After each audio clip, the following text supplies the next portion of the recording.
and happy Saturday. This is Tierra Walker Holloway, principal broker, property manager, owner, Walker One Property Group. You may know me as Tierra the Broker or Tierra Around Tidewater. Today, I am joined by my sister in the business, soul sister, Diane Stein, mortgage lender, friend, great mentor, and she is here to help you get qualified and purchase your home. Now, this is our first Freeform Saturdays home buyer fast start, and so we have the option where you can actually come in person and actually speak with Diane, prepare yourself to purchase, get yourself pre-qualified, learn more about mortgage opportunities, grants, and programs. And so when we come online, what we'll be doing is fast and quick tips to get you ready to purchase in 2022.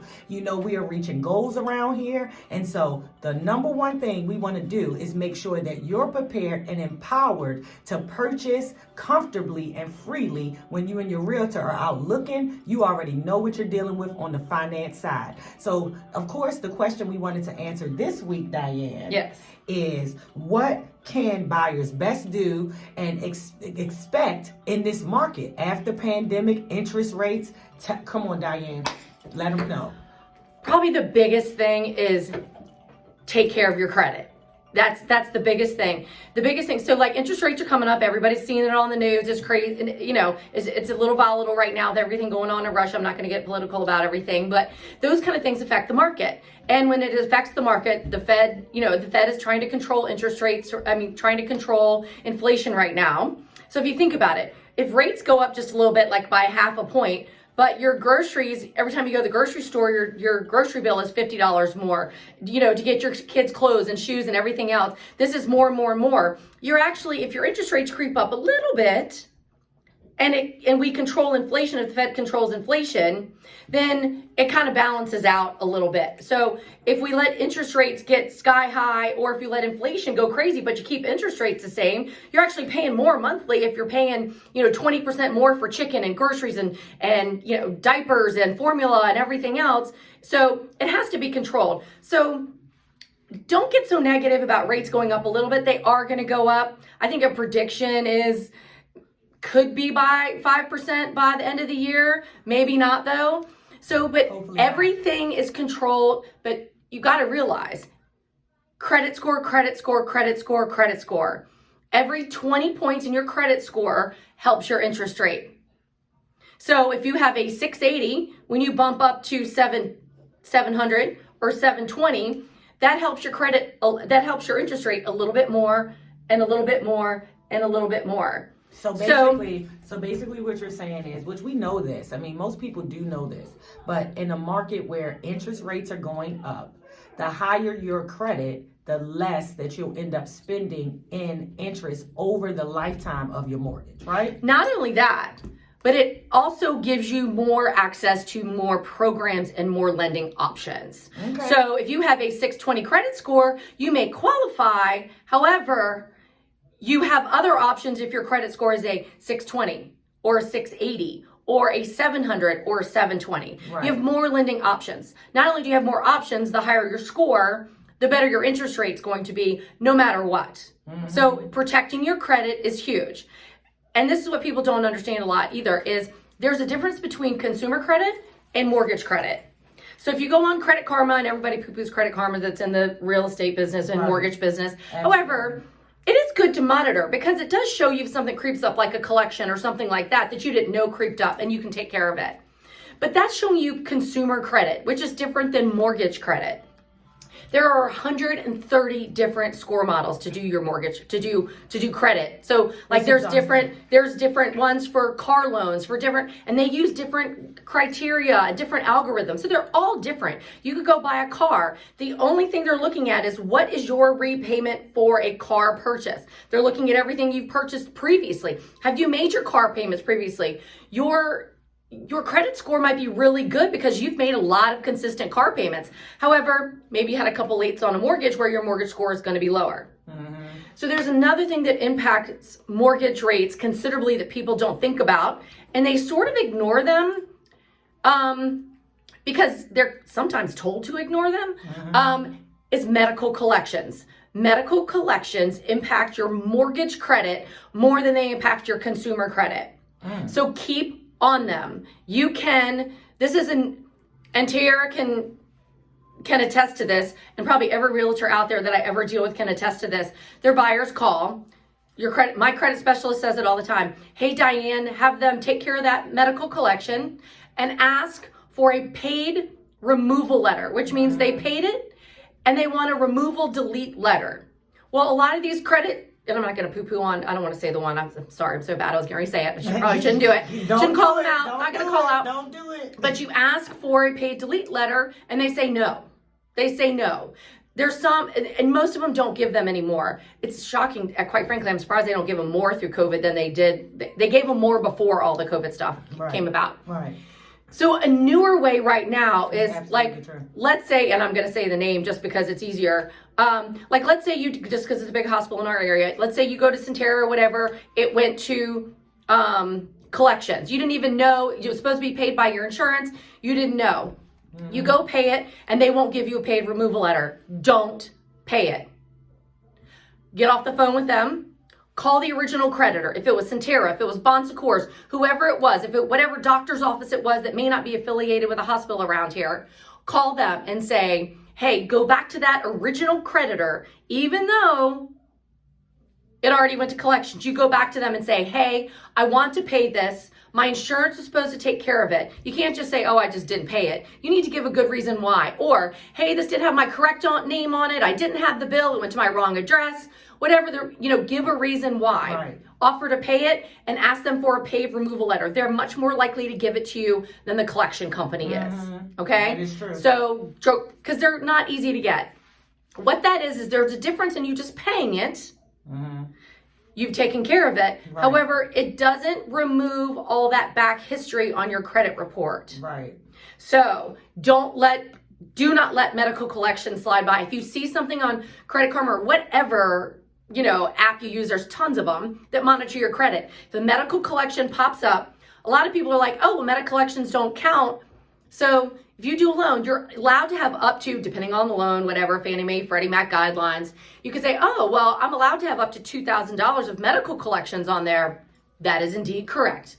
You can get a loan with up to $2,000 medical collections, but it still impacts your credit score. Absolutely. So you could have a 620 credit score and be allowed to get a loan, or you can take care of those collections, and sometimes they're like $150, $200. Right. I've seen one of those $54, and we got a paid removal letter. Their credit score went up 74 points. It's a big deal. $54. That's a lot. You're better off just taking care of it and keeping your credit secure. Right. And So snowballing. yes. And you know what? Another thing that this is directly from myself, your realtor. Yeah. So you check this out. One of the things that I know for sure is that, yes, when you touch your credit after it's been not touched for a long time, it does repeat the activity. However, with those smaller bills, you're able to snowball those. When you go on Credit Karma and you see 5 or 6 bills that are all under $500, Yes. it's still better in the long term to snowball and take $1,000 and pay off all of those, or the $500 that they all totally add up to. It's totally better to snowball and pay all of those little bills off and then wait the 90 days for the natural increase. Yes, it's going to immediately tank you in that following month. But after that, it'll come back because now all of those debts have been satisfied. A lot of times with credit repair, they will tell you, and we do know this, once you touch your credit, it does make it active again on your account. However, if you pay it off, no matter what, the benefit is greater within 90 days. And Yes. it's just how it is. So many ways and so many companies will have your credit paused or have you removed in the immediate. They'll have you removed in the immediate so that you can get the mortgage, right? And then as soon as you move into the house within the next 6 months, you cannot figure out why you can't finance furniture. It's because you went to a credit repair that paid off nothing and had an immediate removal that now, 20 months later, they're seeing is still there. They throw it back on your credit. And now when you do have that equity, you can't refinance because you've got a year worth of credit to pay off. It's always better to work on your credit. As a person that is went and had a negative experience with credit my whole entire life, having never ever been taught about credit or know anything about credit. I've tried so many different times to either have it repaired or to repair it myself.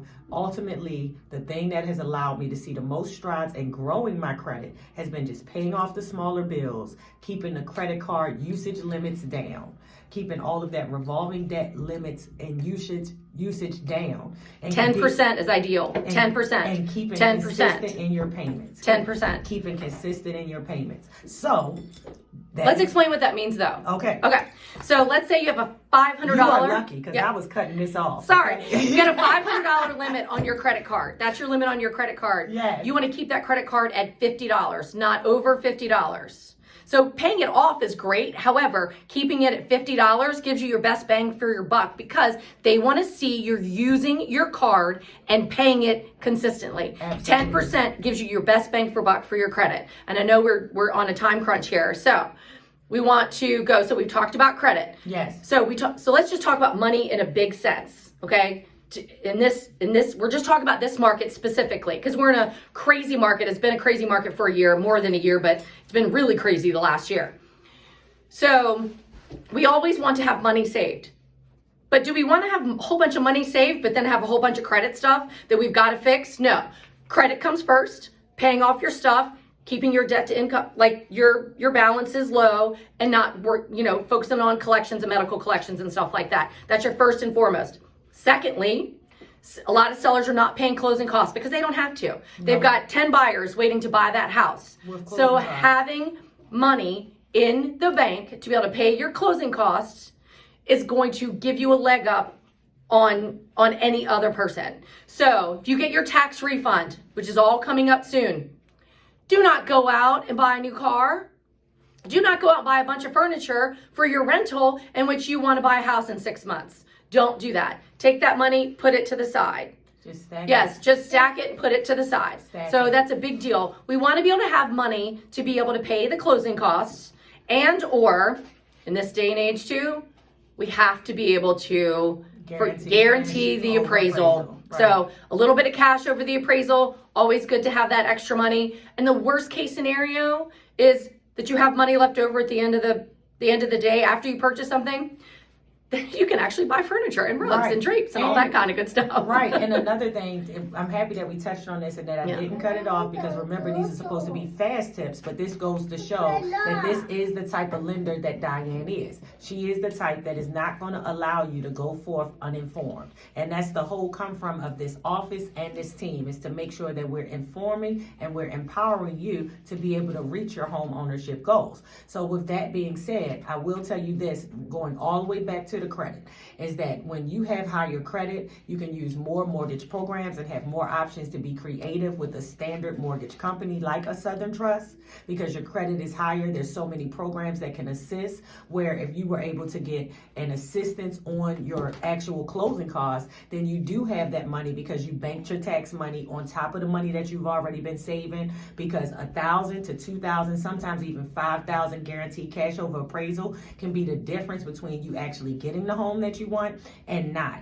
And here's the best thing, is that when you're guaranteeing that cash over appraisal, it's just depending on the comparables in the neighborhood, because with the spring market, as prices are going up, you may be guaranteeing that cash over appraisal, but the house appraises at that value, and then you basically get to keep that money in your pocket. That doesn't mean you have to pay that money. Exactly. It's only if it doesn't appraise. Right. That's the only time you have to spend money. That. It's just like, but you have to have the cash to be able to offer that. That's the difference. You have to have the cash to be able to offer it. It's just like going shopping and you're going to go buy something specific, and then you get there and it's on sale, right? Exactly. That's a good one. I like that. But you still get the product. That's good. Yes. I like that. Yes. You know I'm gonna have a shopping, something to talk about. And I do not. So thank you so much for watching our fast tips on preparing for home buying in 2022. It is me, Tierra Walker Holloway, and Diane Stein, Southern Trust mortgage lender that cares, that empowers, that motivates and mentors, and will make sure you reach your goals. You can reach her at 757-450-2955. That is 757-450-2955. Diane will be back next month. You know, you can reach us anytime. We're here in Absolutely. Janus Office Building, 3rd floor, walker1propertygroup.com. Buyer, home start, fast tips. You guys, thank you for joining us. We look forward to seeing you around the internet and obviously in person next month if you want more detailed information. Talk to you soon. Love is all and flawless living made simple.